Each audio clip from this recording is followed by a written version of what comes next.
Okay, I hope everybody's doing well. This is going to be your first recording. I'm testing this for communications.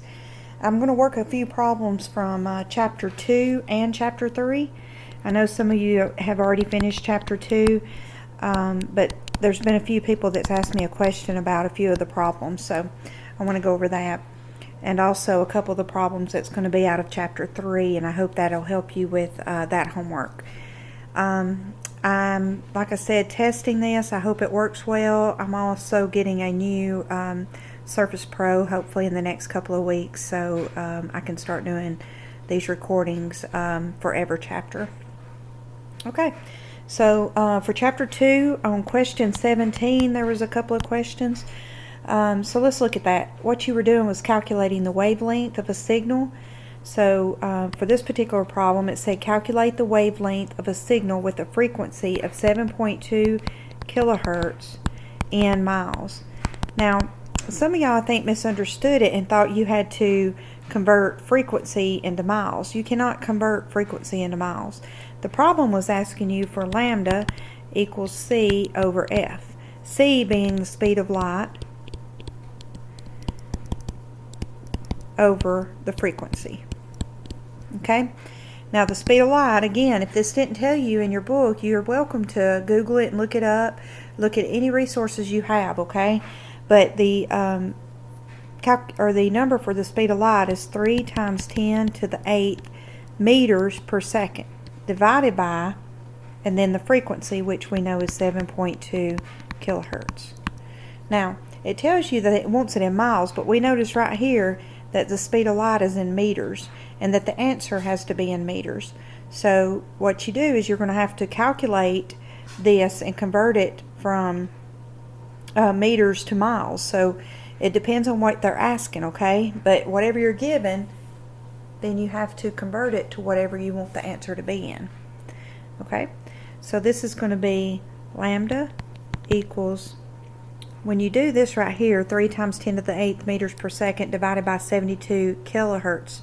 Now remember, kilo times 10 to or times 1,000, okay?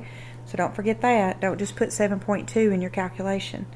When you calculate that, you're going to get 41,666.67 meters per second. And I rounded that last number up to 7, okay? Now, again, this is in meters and they want it to be in miles. So we got to convert that. So you just look up and see how many meters are in a mile, okay? So we know that there is, for 1 mile, there equals 1,609.44 meters. So we're going to have to convert this to that, okay? So this is going to be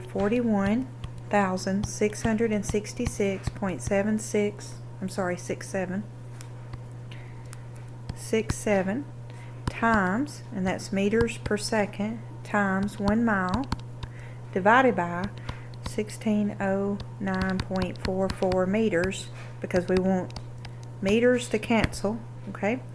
So that's going to give you 25.9 miles, and of course I rounded, okay?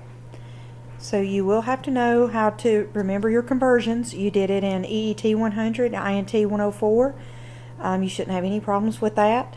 If it doesn't give you these conversions, probably in the text, because you're supposed to already have known how to look that up or know what that is, you're welcome to use any resources you have to find how to do the conversion, okay? On the test, I will give you any information that you need. Okay, so that's how you work that. You just have to make sure this is given in meters and it asks for it in miles, okay? Now the second one, it was asking for it in feet. So calculate the wavelength of a signal with a frequency of 18 megahertz. Now remember, megahertz is times 10 to the 6th, okay? And they want to know it in feet. Okay, so it's going to be the same thing. Lambda equals c over f.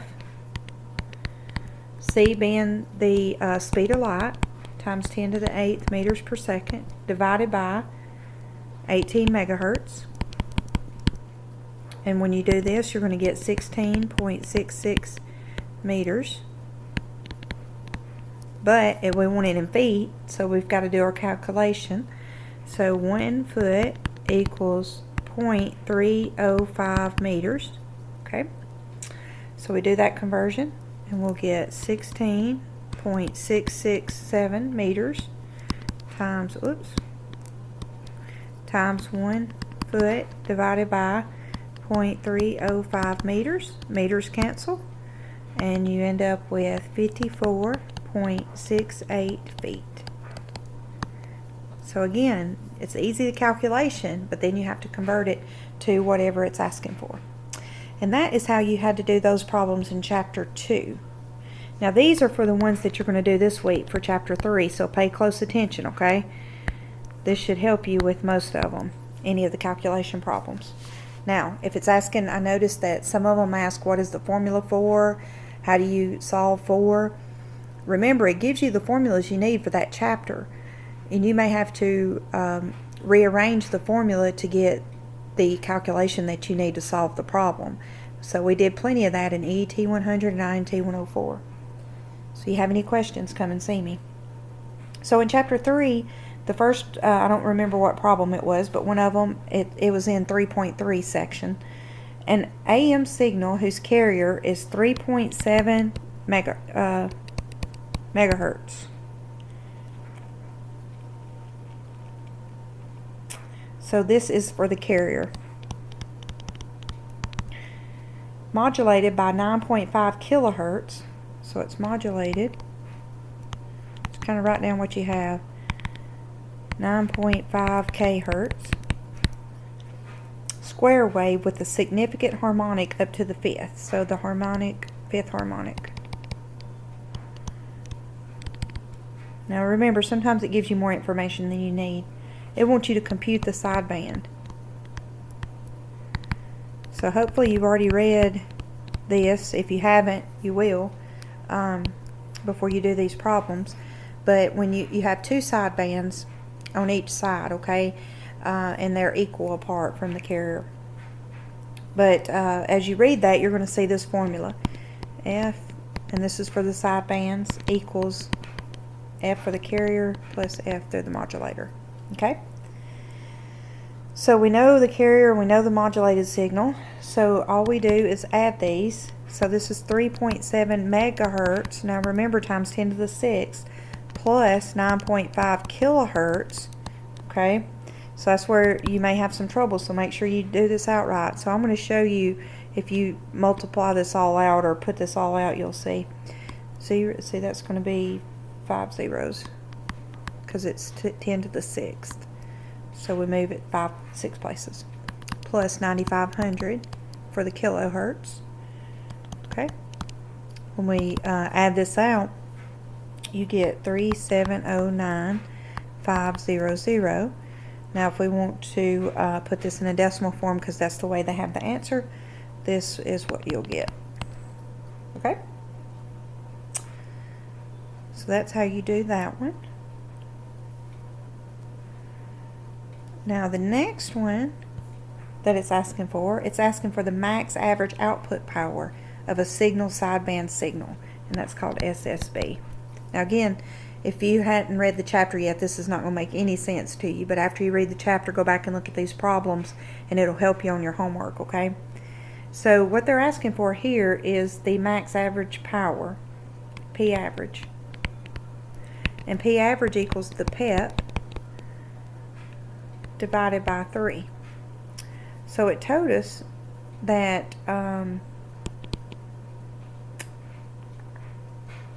did it give us, the transmitted rated signal was 885 watts peak envelope power. Peak envelope power is what that PEP stands for. Peak envelope power. PEP. Okay? PEP. So when you do that, we know it's 185 watts divided by 3 for the formula here, P average, you're going to get 61.7 watts. So that was another problem on the test that you will need to know how to do, on the homework, okay? Now the last type of problem on the homework It's pretty easy too. They're talking about an AM wave displayed on an otoscope has values of Vmax, let's write this down, Vmax equals 6.8 and Vmin equals 1.8 as read from the graticule. Calculate the percentage of modulation. So it's looking for modulation in a percentage. So what is that value? Well, it's going to give you a formula on there. It's called percentage of modulation equals equals